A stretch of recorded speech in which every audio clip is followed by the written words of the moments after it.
Approaching 6:50 this Wednesday morning, your top stories in our Smart Start. Prosecutors in Los Angeles say film director Rob Reiner's son Nick will be charged with 2 counts of first-degree murder in the killing of his parents. Rob Reiner and his wife Michelle were found stabbed to death in their home in Brentwood, California, Sunday. The day after, they were observed in a loud fight with their son at a holiday party. If Nick Reiner is found guilty, he faces life in prison without parole or possibly the death penalty. Prosecutors, though, have yet to announce if they will and seek the death penalty for this case. The 32-year-old still awaiting his first appearance in court because he has not yet been medically cleared. Every single inmate goes through a medical clearance before they can be transported to court. Every one of them. Okay. And that's a process. It's just a procedural issue. It's still unknown when the homicides actually happened. Police have not released any more specific details on the case or what led them to the couple's son. Nick is currently being held on no bond.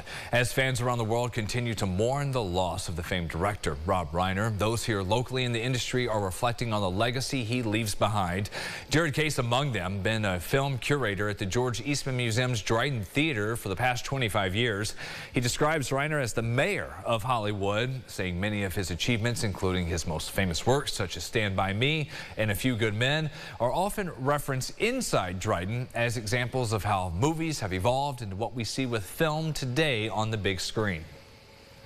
A lot of his films had to deal with people staying together and the struggle to stay together. So it's interesting looking at his career as a whole to see the themes that come out of these very disparate films that he was able to direct. I think Reiner will go down not necessarily as a stylist, but as a craftsman, someone who really knew how to use the camera and take the script and make it both personal but also able to be accessed by so many. As for legal proceedings, Nick Reiner could be in court as early as today, again, if medically cleared by then. To Rhode Island, authorities are releasing enhanced images of a person of interest they believe may have been responsible for Saturday's deadly shooting spree on the campus of Brown University. That day, 2 students were killed, 9 others were injured when the gunman opened fire inside a classroom building during a final exam review session. The FBI is offering a reward up to $50,000 for the information that leads to an arrest. We believe that he was actually casing out this area to commit the crime. I'm confident that a member of the public is going to recognize this person, perhaps a family member. Some cases have broken this way after a period of days. First, I was confused, but then I realized what was happening. I ran. He got me in the back, but adrenaline did me good, and I was able to get up and run.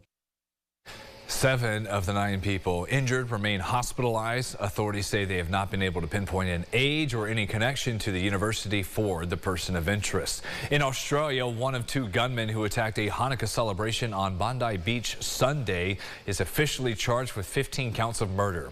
Investigators say the 2 men, a father and son, 50 and 24 years old, were inspired by ISIS. The father shot dead on scene by police. The younger suspect is still hospitalized under the watch of law enforcement.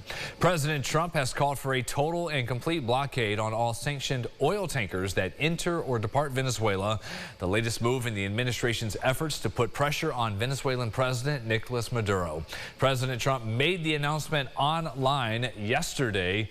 The announcement comes less than a week after the U.S. seized a tanker off the coast of Venezuela. The president has a primetime address coming up tonight. We now know the name of the victim found dead in Rochester under the rubble of last week's devastating church fire on Forbes Street. Detectives say 39-year-old Leticia Hollins died as a result of the fire. Her last known address has not yet been determined, and at this point they cannot definitively say why she was inside that vacant building when this happened. Police do know the property was known to be frequented by homeless individuals and those struggling with drug addiction. The arson task force is still investigating the cause and origin of those flames. A local woman is set to be sentenced after pleading guilty to a violent confrontation in the parking lot of a plaza on Culver Road that left a 75-year-old man seriously injured. In court yesterday, 34-year-old Tony Palermo admitted to shoving 75-year-old James Spampanato to the ground in this argument. It was a heated exchange back in August. Investigators say it began when Spampanato honked his horn as he pulled into a parking spot, and the cameras here with this video show Palermo getting out of her car and shoving that man to the pavement and shouting at him. The victim had a broken hip and neck. He's been in a wheelchair ever since. He used to be able to, you know, mow the lawn, get out there, go shopping. He can't do any of that anymore because of Tony Palermo. And I want everyone to know that because of her, my father will never be the same. Court records show Palermo has prior charges in Florida in different cases involving minors. She will be sentenced here for this case in February. At the Powerball drawing again tonight, that would give some people some extra cash before Christmas Day, and by some extra, how about $1.25 billion? No one has hit this since September. That night, a pair of tickets in Missouri and Texas took the grand prize of $1.7 billion. Your odds of getting that? 1 in 292 million. Monday night, 3 people around New York got the third place prize. That's $50,000. And one sold in the Finger Lakes at the 7-Eleven right there in the middle of the village in Watkins Glen. Sunrise traffic here 5 minutes ago until 7 o'clock. Okay, we've got all the snow gone from the main expressways, even the side streets, and it is mild out, and we will get even warmer today and tomorrow. Yeah, still a couple of chunks of ice in my driveway. Yes. That are persistent, but I'm hoping over the next couple days should be able to get rid of them. We got numbers of 40 later tonight, tomorrow as well, surging into the upper 40s. Friday's going to be interesting. I've got that down arrow there. That means the upper 40s that we get to, maybe even 50, is going to be early in the day. And then we go from rain showers to snow showers there. Drive Saturday to wrap up fall. How about that? Officially getting to winter for winter break.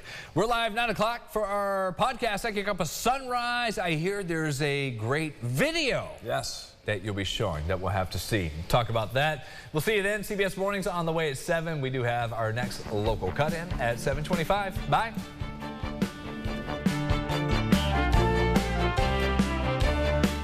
Follow News 8 wherever you are on RochesterFirst.com, Facebook, X, and on our app for news and weather.